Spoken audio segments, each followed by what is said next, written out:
Civil society organizations that monitor the health sector in the country have demanded that the Ministry of Health increase domestic funding for health programs and reduce reliance on unreliable external financing. The regional manager of Coalition for Health Promotion and Social Development, Robert Mufti, says the allocations towards the health sector in the next financial year are set to decline by 2.6% from 4.1 trillion shillings to 4 trillion shillings. Mufti says the most affected by this decline will be the Uganda Heart Institute at a 20% decline, Uganda National Medical Stores at 13.8%, Kawempe National Referral Hospital at 8.5%, and Mbale Hospital at 6.1% decline in funding. Mufti now wants the Ministry of Health to ensure there is a provision for adequate funds to deal with drug stockouts and other critical unfunded priorities in the ministry.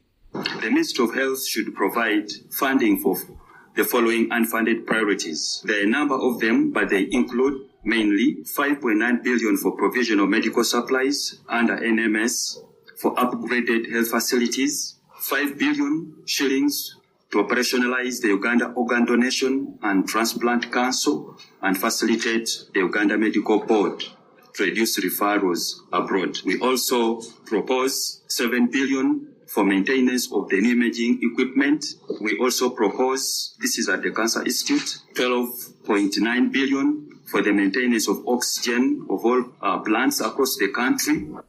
The Kawempe North MP-elect Elias Luimba Zinalkola has finally appeared in the Uganda Gazette, paving the way for his swearing in. The Uganda Printing and Publishing Corporation published his name in the extraordinary Uganda Gazette last evening. Nalkola was declared the winner of the 14th March by-election by the Kampala Electorate District Returning Officer Henry Makabi after securing 17,764 votes against his closest rival Farida Nambi of the NRM, who garnered 8,593 votes. However, the gazetted results published by the UPPC show that Nalkola obtained 17,939 votes, with Nambi's tally rising to 9,058 votes. Yesterday morning, a delegation from the NUP led by Secretary General David Lewis Rubongoya visited the Electoral Commission to demand an explanation for the delay in gazetting Nalukola's victory. The EC Deputy Spokesperson Paul Bukenya assured them that the Commission had fulfilled its duty by submitting all the necessary election results to the Uganda Printing and Publishing Corporation. The High Court in Kampala has postponed the hearing of two court cases challenging the election of Sheikh Shaban Ramadan Mubaje as the Mufti and leader of the Muslim community. The new hearing date is set for the 28th of April.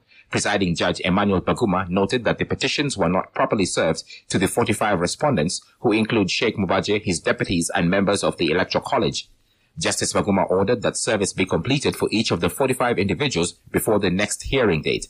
The petitioners, who are aggrieved Muslims, seek to have the court quash Sheikh Mubaje's election. They argue that he's too old to hold the position of Mufti, as he has reached a mandatory retirement age of 70 years, according to the Muslim constitution. Additionally, they contend that Sheikh Mubaje has been implicated and found guilty by various commissions of inquiry for mishandling and misappropriating Muslim property. Sheikh Mubaje has led the Muslim community for 24 years, having first been elected in 2000. The Ministry of Health has started popularizing the 24-2 initiative in the fight against malaria. The 24-2 initiative is a World Health Organization initiative aimed at transforming malaria treatment and ensuring rapid recovery for those affected. Silva Kasozi, an officer at the Malaria Control Division of the Ministry of Health, says the name 24-2 represents 24 hours, the time within which a person should seek medical assistance when they feel unwell, and 2 hours, on the other hand, represents the time within which patients already at the health facility and who are severely ill should be managed.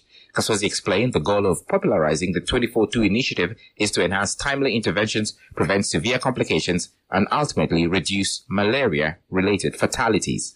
Security operatives from the Internal Security Organization ISO and the Uganda Police Force have raided a cement adulteration center in Tororo district, seizing over 700 bags of counterfeit cement and arresting 5 suspects in connection with the illegal operation. The cement was confiscated from 2 stores in Tikaf Cell, Hosukuru Town Council, following intelligence gathered by ISO. Investigations revealed that private vehicles were being hired to transport fine dust from Busoga to Tororo, where it was mixed with genuine Tororo cement. Reports indicate that original cement was being diluted with fine dust before being sold across Tororo, northern Uganda, central Uganda, and even the Democratic Republic of Congo.